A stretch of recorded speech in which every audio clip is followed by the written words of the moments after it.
Ako'y naglakbay na mag-isa. Good morning. Ay, good afternoon na pala mga kaibigan. Ang aking Naka-experience ko. kalibutan. Eto, naglalakad tayo. Mga kaapihan dinanas. Ihahanap ng kalunasan. Para makapagpunta ulit ako sa Kami hinabak ng lubusan. Inapit, tinatawanan.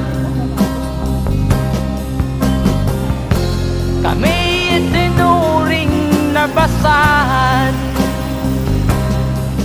Sila ba'y galing po akong last na maglalakad ako. makatuwira? Adiwa. Para bibili na po ako ng paninda. Yun lamang. Ito ang aking kwento ngayong araw. Maraming salamat sa panonood. Bye.